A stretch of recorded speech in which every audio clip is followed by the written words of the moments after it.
It's Dee Dee on the spot. Welcome to another episode of DD on the Spot. As always, I'm your host, Ryan Johnson. And before I get to my guest today, I'd like to remind everyone to please give a like and subscribe down below. We greatly appreciate it. We have Jay Reiter here from the band Skrog. And he's the owner and operator of Saturn Studios, a comic book company. Jay, it is great to have you on the show. Thank you. Thank you for having me. So why don't you give us a little bit of a backstory? What got you started into music? What inspires you? And what you're currently up to? Well, I'm, obviously a big fan of music and comic books. Film really inspires me. I like reading. I enjoy graphic novels versus traditional novels, but there are some traditional novels that I absolutely enjoy.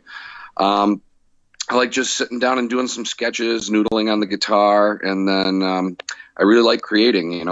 Yeah. So when it came to your band, what was your first band that you were in? What were you guys named, and where'd you guys play out of? So the very first band I was ever in was called Skullfuckers Incorporated, and SF Inc. for short, or what have you, SF Incorporated.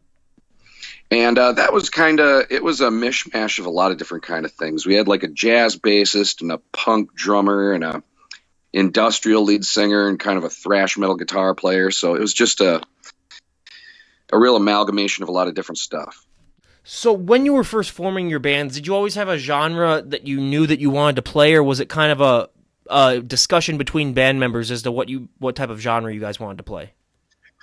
Well, with Skullfuckers initially, that was pretty much from the get-go a collaborative effort. I would usually come up with a guitar lick, and maybe the bassist would come up with a part of some sort. The drummer would kind of do his thing, and then the singer would just kind of form the lyrics and do his thing. So it was very much a collaborative effort. Now, Skrog, which technically started before SF Incorporated, it was just me and a drum machine and a sampler in my bedroom in the very first apartment I moved out of when I was a kid. And,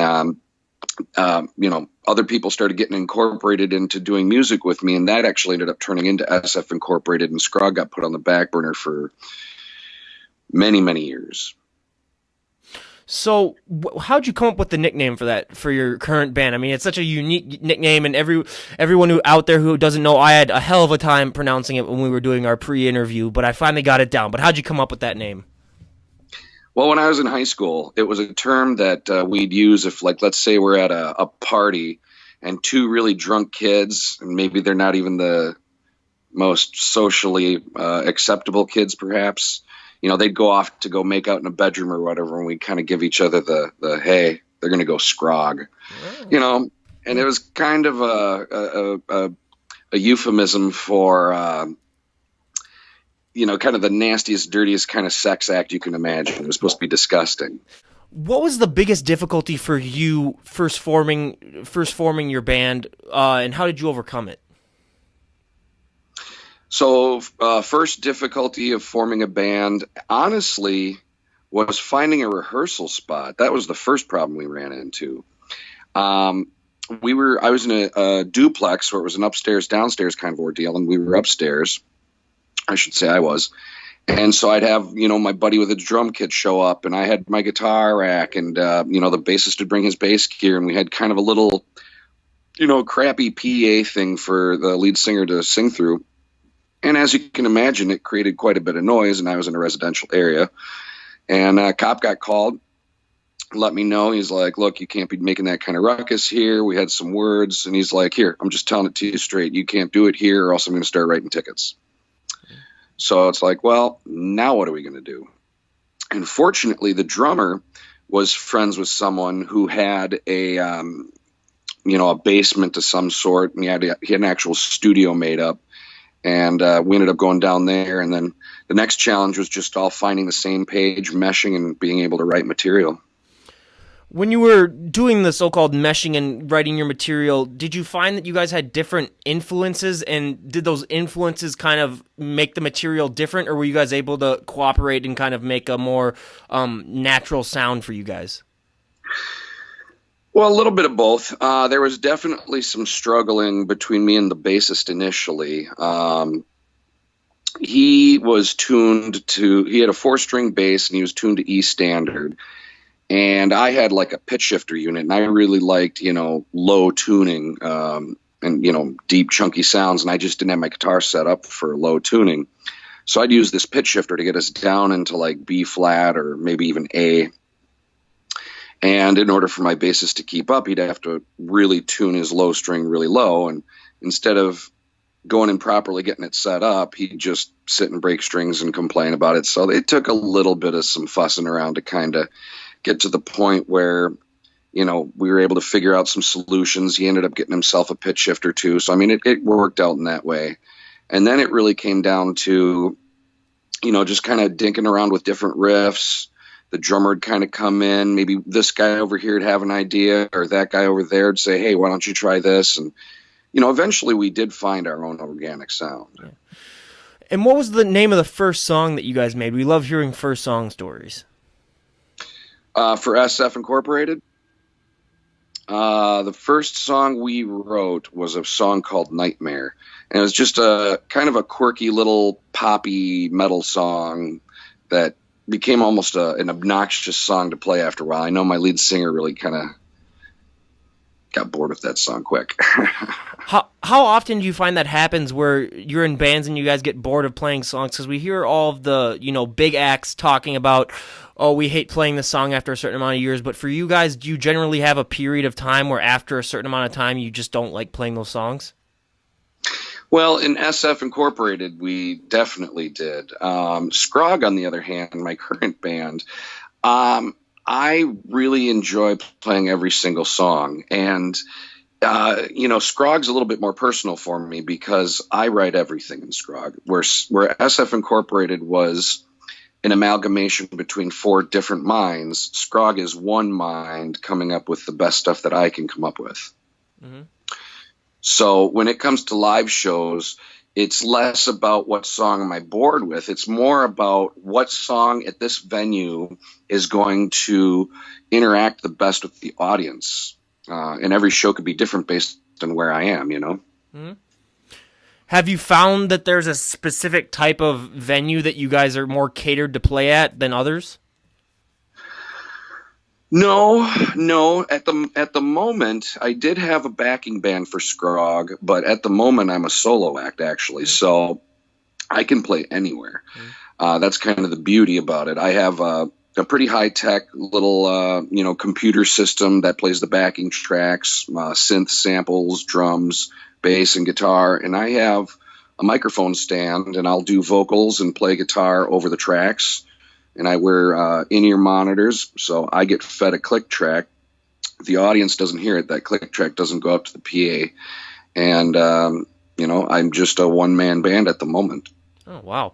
So have you found that has helped you improve as a musician more than you would being in a normal band, like a 4-piece or a 3-piece band? Or do you find that it limits kind of your what you can do as a musician? Well, a little bit of both. Mm-hmm. I wouldn't say it limits me as a musician. I can do whatever it is that I want to do on the stage based on however I program my set. So it doesn't limit me as far as that's going. But what it does limit is it limits the amount of audience engagement I'm able to do. When I had a bassist and a guitarist, we never had a drummer in Skrog. It just was hard finding either a drummer that could pull it off or, the typical problem of every good drummer's in 20 bands already. Mm-hmm. So, the bassist and the guitarist at the time, they did a really good job of interacting with the audience as I'm on the microphone, and it really helped bring a level of energy to the show. And now that is gone. So what I'm trying to do right now, I dumped a bunch of money into a pretty elaborate light show. Oh, wow. And I happen to be really good at film directing and videography and stuff like that, visual effects. So I'm planning on putting a video performance together. So I'm hoping, even though it's just one bearded fat guy with a microphone and a guitar on a stage, I'm hoping that my entire lighting rig and maybe a video show could at least, do whatever kind of engagement with the audience that I'm lacking from having, less musicians on the stage. Is there any specific band in particular that has a light show that really inspires you?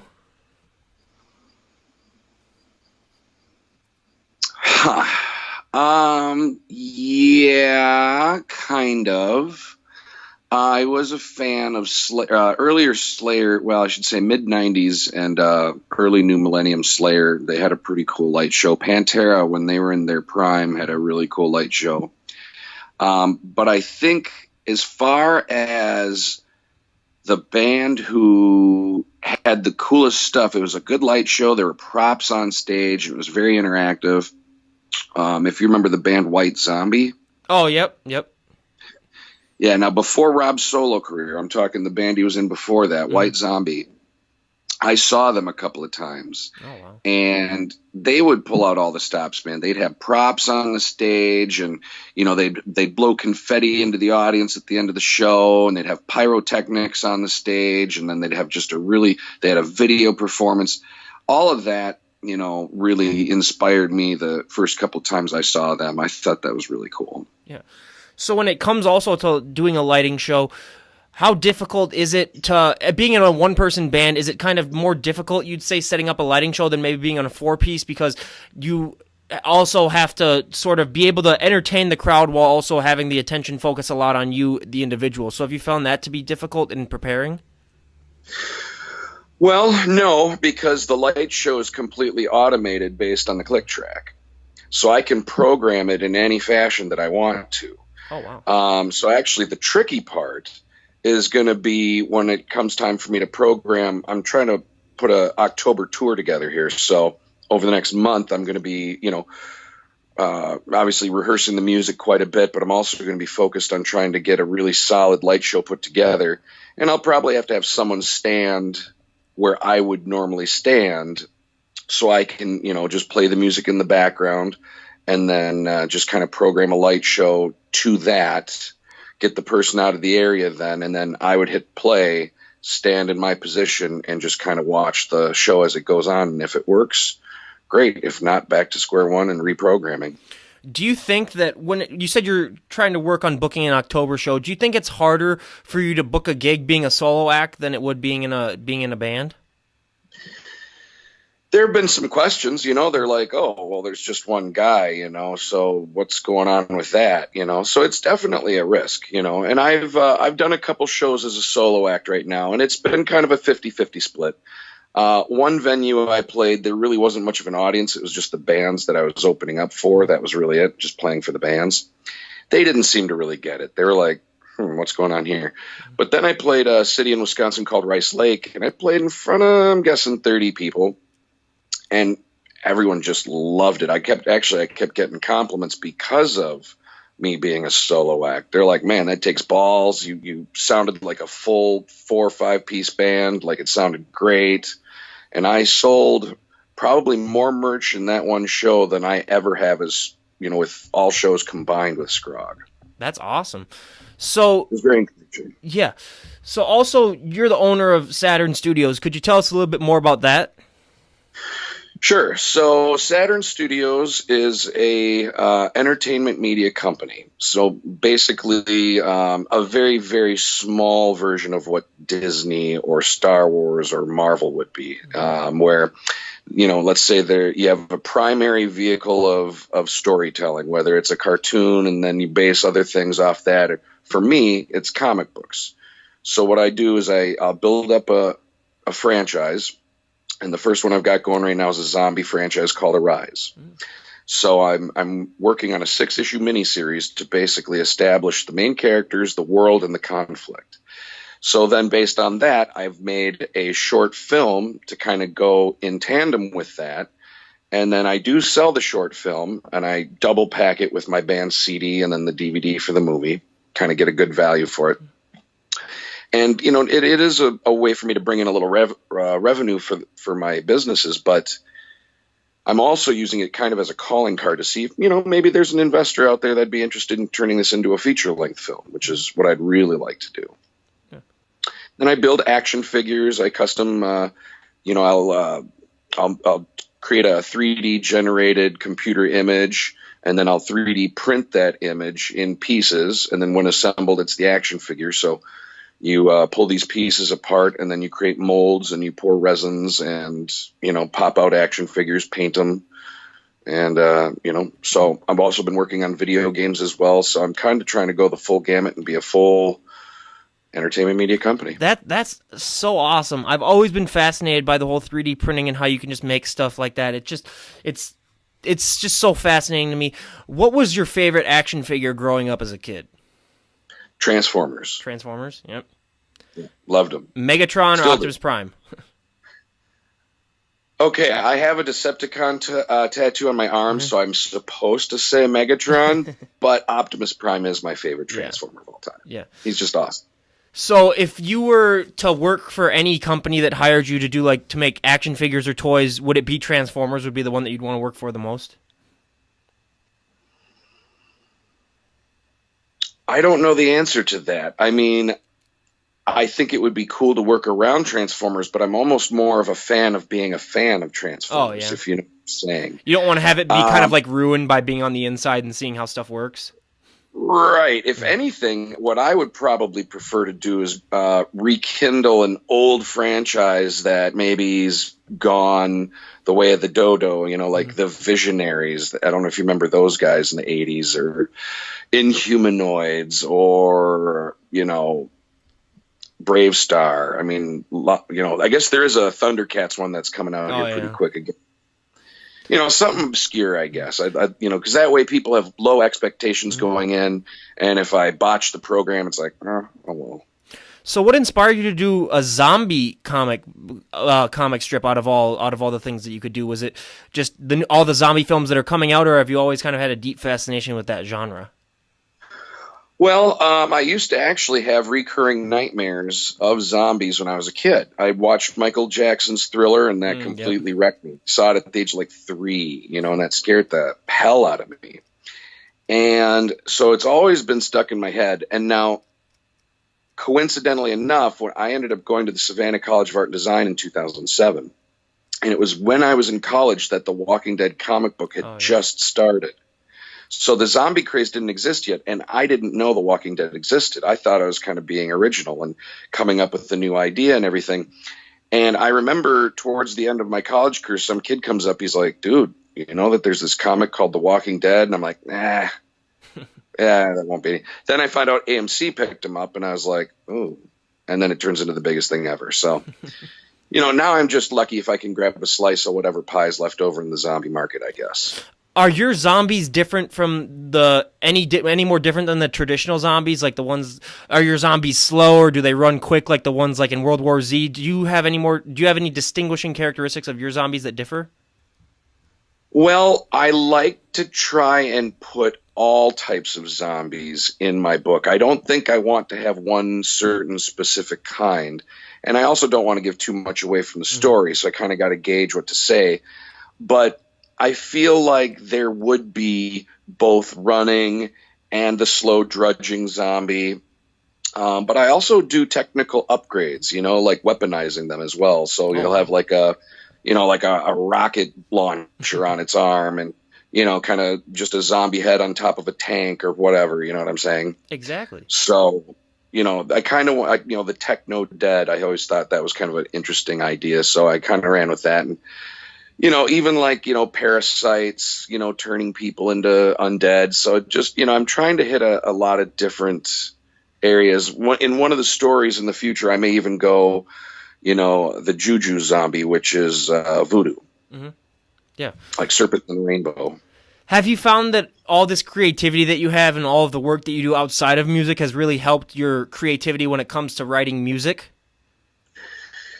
Yeah, it's kind of a double-edged sword because, yes, I have a lot of cool ideas in my head and a lot of different directions that I can go, both musically and visually and so on. But the problem that I'm running into more than anything else is time. I'm an army of one. You know what I mean? I'm booking my own tour. I don't have a booking agent. I'm pressing my own albums. The record label that was supposed to do that for me, just they're breaching the contract. So I gotta take care of myself, So it's a juggle of, okay, today I need to sit on Facebook for 8 hours and make connections and network with people and book shows. Tomorrow I need to spend 8 hours coloring comic pages and getting everything prepped for the new comic release. Next week I'm going to have to worry about contacting, someone to get a rehearsal studio so I can make sure I can even do this whole thing. It's tricky. I completely understand that. I'm also an army of one when it comes to this podcast, when it comes to booking people and scheduling times and getting all that stuff done. So I definitely understand the frustration. It is horrible. But have you thought about adding on more people, or have you just decided that you want to do this by yourself? Well, honestly, it comes down to pay. Mm-hmm. I can't expect people to just donate their time to a business where I'm trying to make a profit. Mm-hmm. People don't and shouldn't have to work for free. So I am financially not in a position to have expectations on people that are either A, not getting paid, or B, getting paid so little that they can't commit fully to what I need. So that's actually why I let the bassist and the guitarist in my band go, because they do have day jobs and families and so on. And as much as they loved being in the band and I loved having them in the band, I can't expect them to just say, well, job, I'm going to be gone for the next 3 or 4 weeks. Good luck without me. And I'm expecting my job back when I get home. Mm-hmm. Yeah, it doesn't work that way. See, for me, Saturn Studios and Skrog is it. That's my sole source of income. This is my job. Mm-hmm. If I screw around and play video games that day rather than jumping on the computer and working or playing guitar or doing any of those number of things, I'm wasting time and I'm not getting paid. Have you found it hard being sort of an army of one and having all of your life kind of being networking and communicating with people? Have you found it difficult on some days to force yourself to do that, or do you always try to maintain an equal balance between a work-life schedule? Yeah. So that balance that you're talking about is the goal, right? Mm-hmm. I'm trying to get to that point where I do have a balance of, okay, this is my work schedule, this is my home schedule, and making them mesh. And currently my business is out of my home, and that makes it difficult. So I'm currently looking for an office or a warehouse or something where I can take all of my equipment, my computer desk, my comic book stuff, my inventory, get it outside of the home. And I think, get a whiteboard and write down every single goal that needs to be hit and actually have calendars up on the wall and, doing things the right way. I feel like, if I go to a place of business, especially one that I'm paying for to rent, that would be okay, now I'm going to turn my phone off or make sure people understand this is, 9 to 5 every day, Monday through Friday. This is what I'm doing, So, that's another challenge. Some people, because I work out of the home, they think I don't really do anything. They're like, he can work on his comic tomorrow. It's not a big deal. And then they'll call me up and be like, hey, you want to help me out and, house sit for me while I'm gone for the weekend? Or, maybe grandma wants to go out to eat with me or whatever. And it's like, guys, I'm not trying to be difficult, but I'm trying to work. It may not look that way, but this is my job.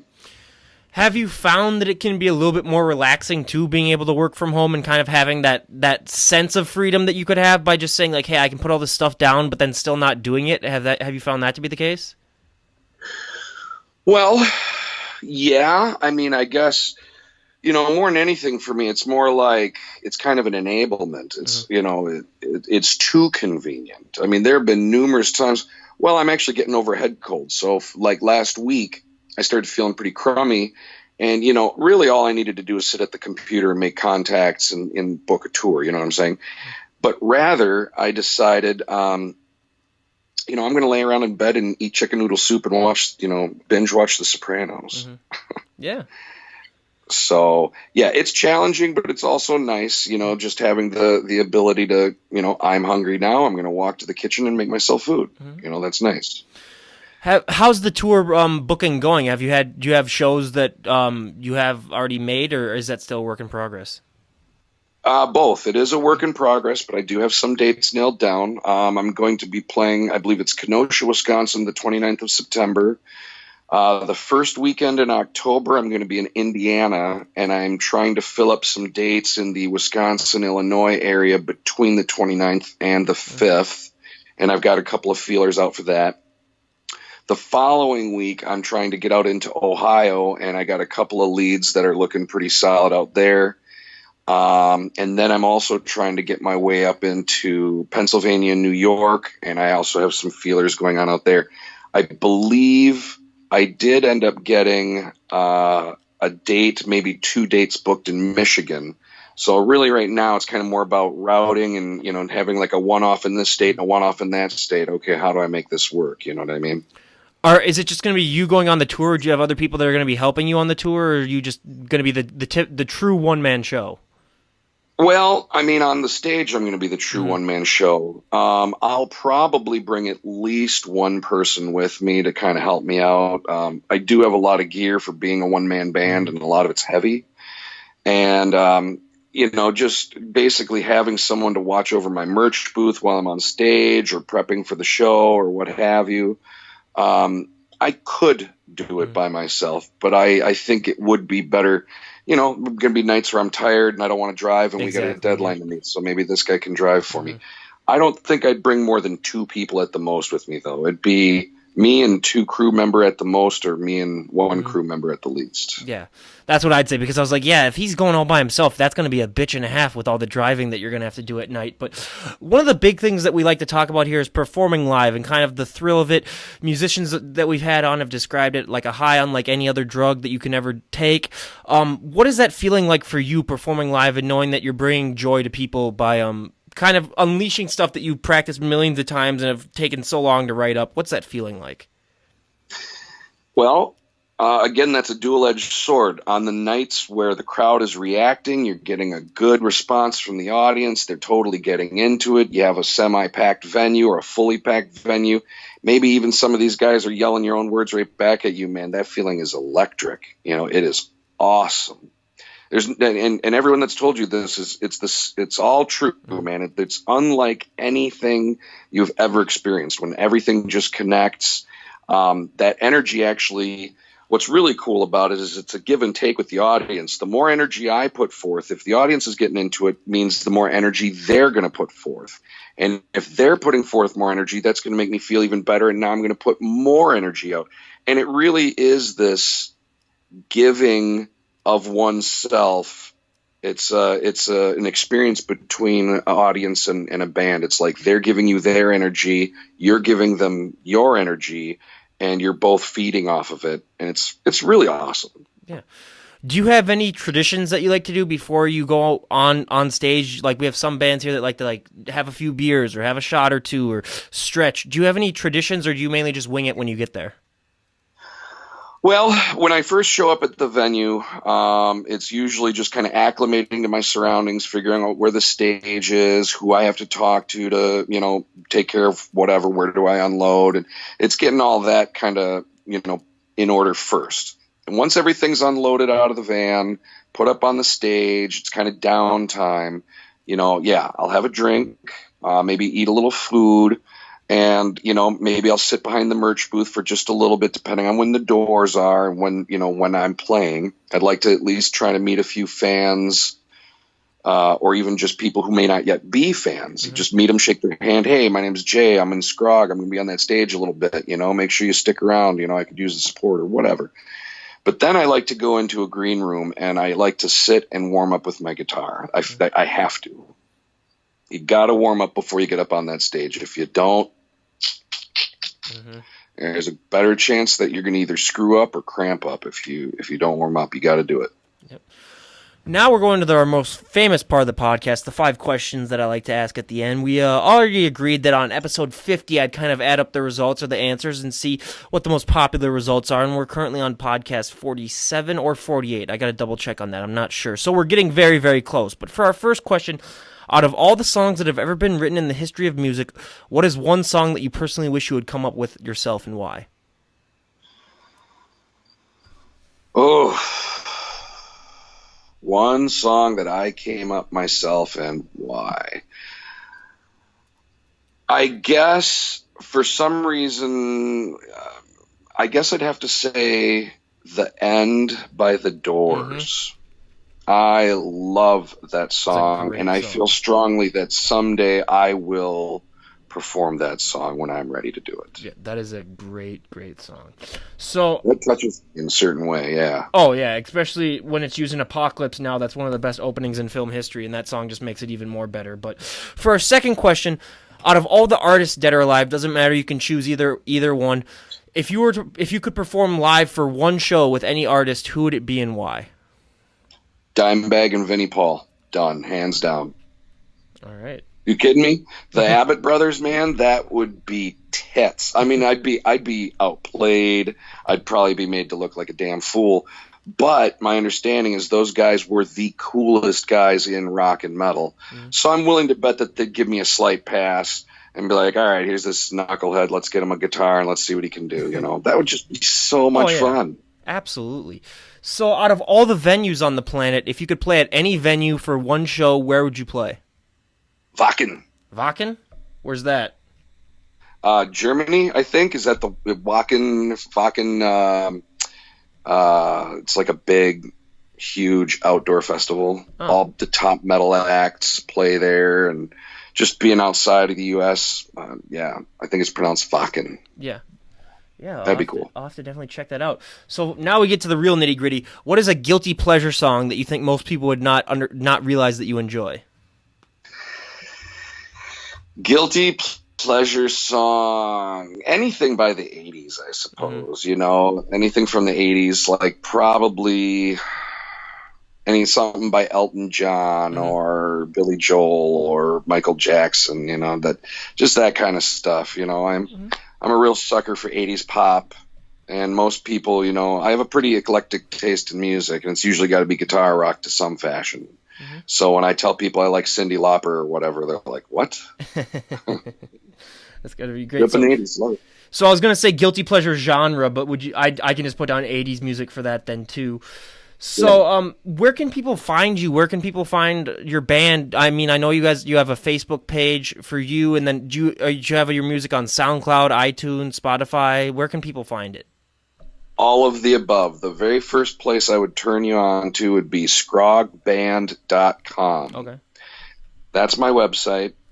My Facebook feed is connected to my band's homepage, the website's homepage, so you can read every single post that's on my feed. I believe there's a Facebook link there. If there isn't, I should probably add one here. But yeah, you click on the media tab. Every single song is up there. My music video is up there. All the information on how to get to my music on Spotify, SoundCloud, iTunes, it's all there. If you want to go right to the Facebook page, it's just facebook.com/skrogband. Okay, that's awesome. I'll definitely make sure to include a link to all that stuff down below. And lastly, I like to usually end this podcast with two of the same questions. The first question is, if someone were to come up to you on the street and say, "Hey, I'm really interested in forming a band. I'm really trying hard here," what would be the best piece of advice you could give that person in order for that to be successful? Treat your band like a business.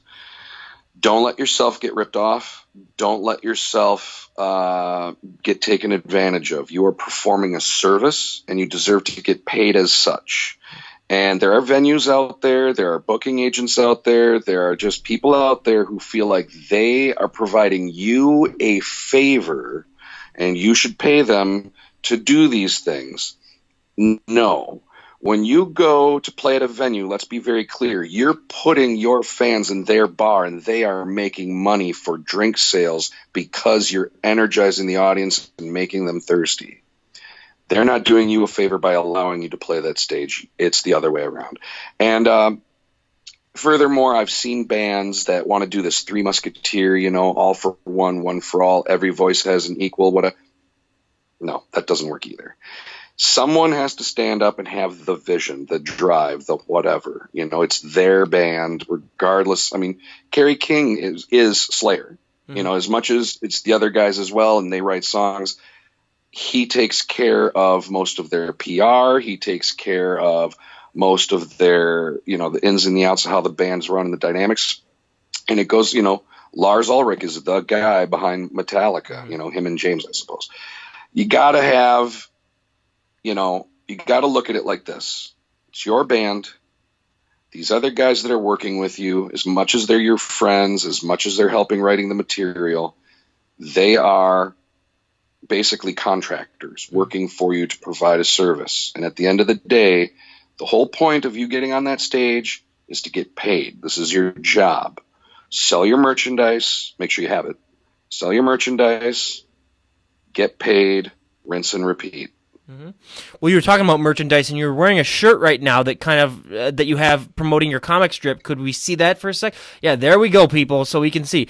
That is a very good. That's very good. Oh, I see one zombie's there's got a shotgun. Another one's got. Yeah, so yeah, people, if you want to actually read a comic book where zombies actually know how to fire weapons and just aren't a bunch of walking idiots, I highly recommend to go see Arise. Or look up Arise at least, and once it gets released. And you definitely give us the information when all that stuff gets released. I'd be more than happy to promote it. Also, with your tours, anything that you need promotion-wise, just let me know. No questions asked. I'll mention it on the show. And lastly, if you were to have talking to yourself like 10 years ago, what would be the best piece of advice musically that you could have given yourself? Forget the skull fuckers, go with Skrog. Just forget all that. Now, there were some good experiences I got, but at the end of the day, it was a lot like a gerbil running itself in a wheel. Didn't really get anywhere. We got a lot of experience though. So yeah, absolutely. So again, everyone, Jay Reiter, Skrog, you can definitely go and look them up. I will leave all the links down below. I highly recommend. And Jay really seems like he knows what he's doing. He's got a clean head out over his shoulders, and we wish him nothing but the best of success. We'll announce his tour dates later when he has them confirmed and he lets us know. And again, everyone, go check him out. Highly recommend it. And this is DD on the Spot, Ryan Johnson signing out. Have a great night, everyone.